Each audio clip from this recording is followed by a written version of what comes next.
Welcome back to Here with Goldberg. So we have hit a great milestone in the Goldbergian saga. Not one, but two of my videos removed from YouTube for hate speech. Yes, indeed, and I got a warning. So it's quite exciting.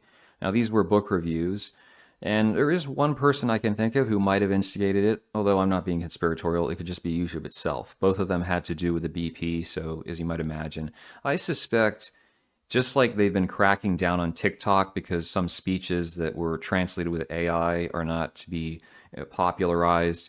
I think if Karis gets in, you're going to see a major overdrive of them trying to destroy content on the interwebs. And even as we've seen, there were web pages which have been existed in the past and no longer are there. So the idea that things can't be erased or at least made much more difficult to find is untrue. I'm trying to beat back my procrastination, get these books out to you so you still have them because there's useful information you're not going to find elsewhere. But I'll have to pursue another project because it seems that the Care Bear Pass is faltering. In future, if I have some more controversial videos, I'll probably put them on mig2.tv because we have a very based friend there. He's not going to mess around. All that aside, no more drama. Let's talk about some shows that I enjoy, and maybe you guys can chime in. This is not exhaustive. I probably forget one or two. So, starting with political stuff, the Yes Minister. This is hilarious. Nigel Hawthorne, of course, one of the last great classical British actors. We just, of course, lost Maggie Smith, RIP. She was a gem. This is a hilarious show. Even if you're not a huge fan of political processes, you'll probably find it amusing. West Wing is another. I didn't really get into that show. It just is that smarmy liberal idealism, of course, with Aaron Sorkin as the writer. And when I saw how many episodes there were, I said, yeah, I mean, it's got some interesting moments, but it's not. First of all, it's a picture of politics that doesn't really play out correctly, and it's just too much, too contrived, in my opinion. With House of Cards, watch the British version. It's far more realistic in terms of how you could rise up in such a political system. And when they took the American project, of course, also I think with Aaron Sorkin, it's typical with these leftist writers because they want it to be different. So it'll be the Democrats instead of the conservative party, but we can't make a progressive Democrat look bad. So we're going to use a Southern Democrat, right? And the idea that in the age of Obama, a Southern moderate Democrat would be so high up in the government to begin with, the closest you got to that was James Clyburn. And for a segregationist, he's quite black, as you might be aware.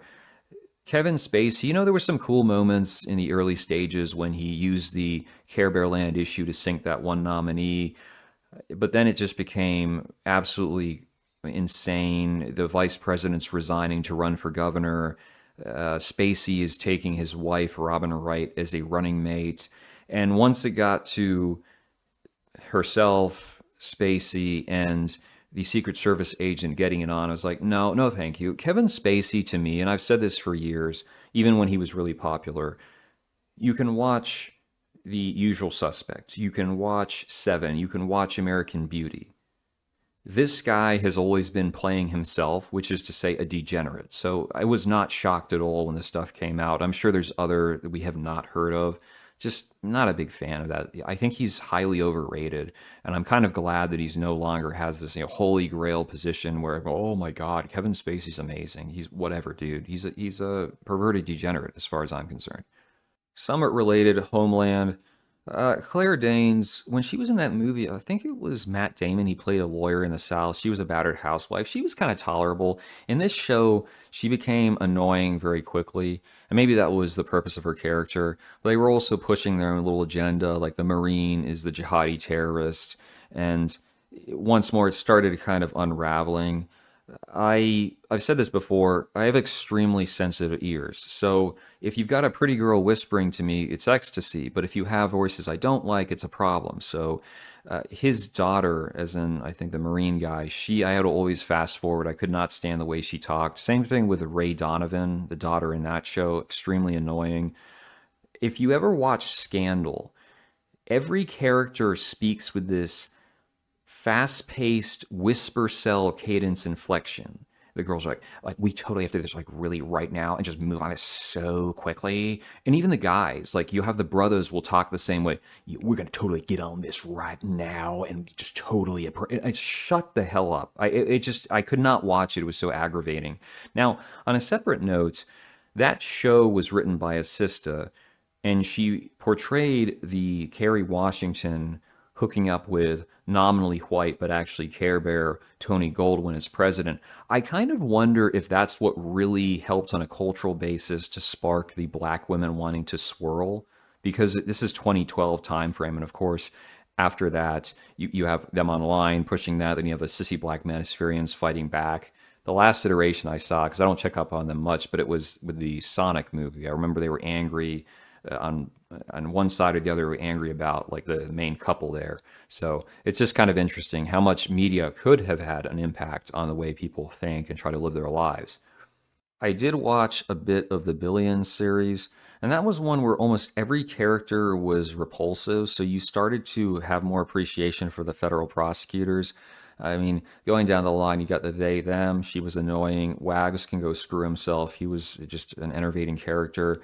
I don't like Damian Lewis's try to be tough guy American voice. I want you out of my office right now. You notice that these tea and crumpet cells are always trying to make their voice hoarse to cover the way they normally speak. Kind of like Charlie Hunnam. I'm totally against that. In the Sons of Anarchy, which I'll talk about in a minute.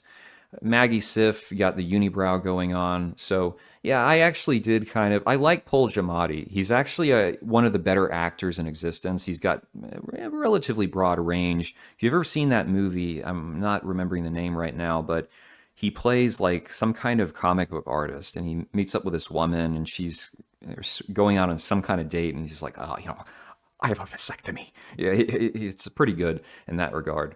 Sons of Anarchy, not a bad show for the first three seasons. I want to say the best iteration had Adam Alda when he played the businessman that was trying to take over. Now, there are some dynamics that it started really going downhill fast after they took out the main leader of the Sons of Anarchy, Sam Crow, where the characters became more annoying. When you look at the one that I just mentioned with Adam Alda, or even with Jimmy Fallon and the skinny chick, those were pretty well done, but it got too preachy at a certain point. You've got Tig getting into a beta relationship with a trans. You have the whole thing where he wanted his legacy to be opening the club to brothers, even though with Juice and Happy, it was clear that they weren't strictly observing that, and they had had alliances against the white supremacists with Asians and blacks anyway. So it was just kind of that silly, trying to preach to the choir. Also, the final shot, the way they did the green screen was terrible. They could have just cut it last minute. It would have been far more impactful, in my opinion. I have to note as well, Kurt Sutter strikes me as probably a real life cuck. So you marry an older woman, and then you cast her in a film where she's being beaten up by Ron Perlman. She's hooking up with younger dudes, implied that she's blowing them. She's getting graped by that Aryan Henry Rollins. Sorry, that's not actually his name, and he's not really Aryan. And then the awkward scene where Jimmy Smits is trying to smash her, and you're going, dude, why would you portray your wife in this way? And then his own character on the show is also getting cucked. So I was like, yeah, I don't know about that. Moving on. Okay, we could talk about Breaking Bad. That was a good show. I think that definitely portrayed the breakdown. Like if you were smart, but you underachieved, and then you come across this life situation. Did I do the right stuff? How do you take care of the family? I actually didn't feel that the ending was all that terrible. I feel people were just spoiled. They wanted to keep going on. I have not seen Better Call Saul, and I guess related more to Sons of Anarchy, I haven't seen the Mayan show, so I can't really talk about those. In terms of law enforcement, I'm not going to say I watch these religiously. You had The Shield, you had SVU, Blue Bloods, the Chicago PD. Some of those 911 episodes are okay, but they're not stuff that you're going to binge necessarily. I did have this very weird discovery. I was at the library and they had it portrayed as that this is media from another country, highly recommended. It was season 2 from a Canadian police show. It's called 192. I'd never heard of this, but I said, I've seen the British shows, Deal and Pascal, these other ones, seen American crime shows. I've watched some Brazilian crime movies from Asia. I think it's called The Raid or The Siege. And those were all pretty good. So I was like, let's see what's Canada about. Now, I don't know if this is how Canadian cops operate, but there were so many errors from the beginning. So you have the lesbian cop, the perp's running away, and she's like, "Oh, I'm going to fire a warning shot." She just like unloads her gun into the air. If you do that in the United States, you're going to be crucified because every round is a huge liability, and people do get killed from stray projectiles. The reason why American cops typically mag dump in the person's chest is because it's much easier to hit, especially on a moving target, than your arm, your leg, your head. So that was questionable. They have a school shooting and they go in without earpieces at all. They just turn their radios down. It's like, you guys are going to get shot by friendly fire. I'm not an expert on weapons, but I know a few things. So when I see stuff on screen, I think this is amateurism. This would actually get like your fellow officers killed more than likely. But you have all that, and it's whatever. But there was all this weird content built in. Like, you have the Chad who's in a relationship with a black chick, and you've got the Tyrone cop who he's connected to organized crime, or at least implied, but he's simultaneously smashing every attractive woman on the show. But he's also a nice guy feminist. So you have the normie cop that is frustrated and drunk, and he beats up his wife. So the brother comes to teach him a lesson, beat him up, save the woman. And then the normie cop is having like these weird nightmares where the Tyrone's banging him in the ass. It's like, dude, what does this have to do with a police show? It was so bizarre. It can only come out of Canada. I don't think even the UK could get to that level of depravity. And it's not some weird lurid. It's considered a mainstream show, got good reviews. I was just like, there's some strange individuals who are producing content nowadays. Real quick, an honorable mention, the series Tyrant, which manages to blend every stereotype about Middle Eastern politics into one formidable package. So you have the father did a coup, took over the country, he dies, the mentally unstable son takes over, who just wants to spend his time getting wasted, racing sports cars, and trying to take these hijabis in front of their helpless husbands, even though he has issues with his equipment. There's the pro-Western liberal reformer brother who's a physician and comes back to give the people democracy. And he used to be smashing the first lady who's a feminist and wants the throne. And his son is a homosexual and his daughter's not comfortable in her skin. And his nephew who's supposed to take over is this kind of, fat curry cell who is being put into a marriage with a woman who doesn't really care for him. You've got the liberal journalist who's trying to push for change, and his daughter is secretly smashing the jihadi terrorist. Then you have the uncle who is the hardline general, and the Americans are mixed in, and the son that has power in the UN. It was just ridiculous. I don't know. They actually got into trouble because the main character, even though he is somewhat passable, is British. He's not actually an Arab cell, I guess, and they said that's one of those whitewashing. As bad as it becomes, I think he goes into exile, and then the Bedouins find him. But the Bedouin that discovers him is this smoking hot model with perfect makeup. So, go figure. I mean, in reality, he'd probably be getting, smashed by some dude who thinks he's a goat. If you really want a solid one on the Middle East, House of Saddam, that was well done. That was quite enjoyable as a show. I haven't seen the film that is based on the life of Saddam Hussein's sons, but eventually I will. Getting to the science fiction realm, I've seen most of the original Star Trek series, all of The Next Generation, a bit of Deep Space Nine, never seen the Count Blackula ones. I maybe saw one episode of Voyager. I haven't messed with Discovery or Picard, all that stuff. The reason I like Star Trek, it's a little bit more cerebral, and I can go for both when it comes to science fiction, but I like Star Trek because Gene Roddenberry was kind of ahead of his time. This came out during the Cold War, but he wanted to say, what would happen if humanity cooperated? What could you achieve? At the same time, he would put forward these ethical questions that if you're some soy liberal, you might think, I know the answer, but in that situation would be very different. So the one famous iteration was about, is Data, is he a person? Does he have his own rights? Is he property? Does he have agency? Then when he wants to have a daughter, again, is it ethical for him to do that? How much control can he have over her life, even though she's essentially an android? You definitely get into this with Deep Space Nine. So one of the best episodes, and I haven't seen all of it, but I think they really captured, first of all, they captured the Care Bears well with the Ferengi. They were hilarious, but There was an episode where the the Bajoran major lady, she's interrogating this guy who is a Cardassian, and he's claiming to be a dude who was in charge of essentially a death camp applied to her people.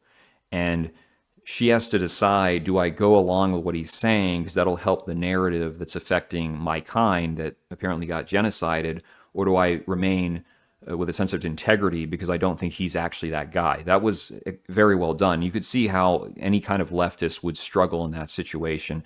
So I do appreciate those. I've seen some of the motion pictures, actually just rewatched the one about whales, which is pretty funny. It's held up pretty well. The newer movies, they try to make them too kind of action-ish and cringe, but they're not all bad. Back when I had a Netflix subscription years ago, I watched all of the original Battlestar Galactica.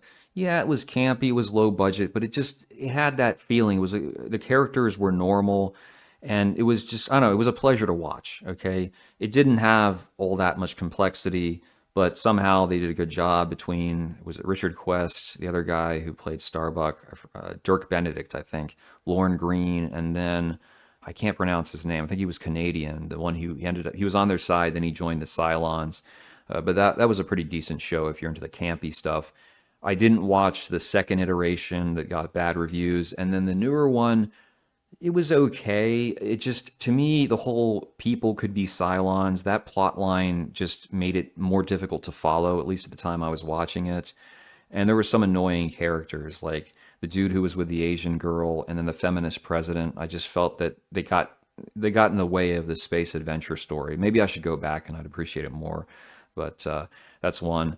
Firefly, at one point I had, I think, the whole season, or sorry, the whole series. I got it from a thrift shop. I started watching it, didn't really get hooked, so can't speak too much on that. And I haven't seen, I want to say there's a Stargate series. I've seen a movie, but not the whole thing. More recently, I say this because I don't purchase, Disney Plus and the like. So I just watched 2 seasons of The Mandalorian. This is really reminded me of the original trilogy in terms of the characters. The way you could kind of empathize with Luke and the situation he was in stuck on Tatooine because he wasn't a perfect individual. Same thing, even though it's a guy who doesn't show his face most of the time and this little cartoon alien, you kind of, I don't know, they're just more real as characters than any of the people in that J.J. Abrams, Ronan, whatever his face, all that nonsense.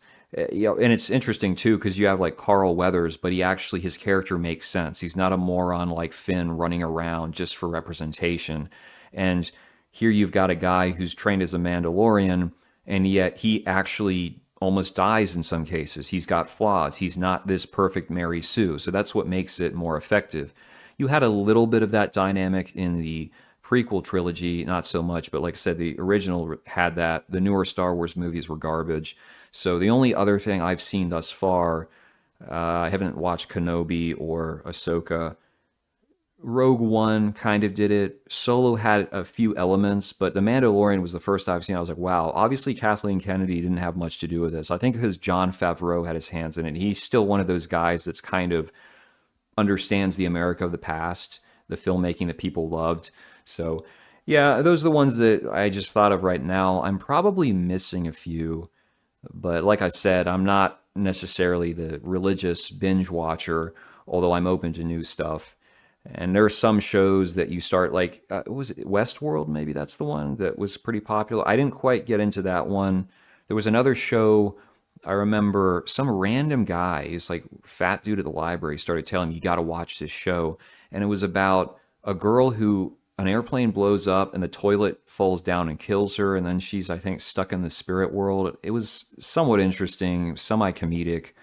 I'm just like that, and maybe it's a flaw, but if I'm not really gripped by something early on, I won't keep watching it. So maybe I just need to have more patience. But if there's any suggestions you have, definitely let me know.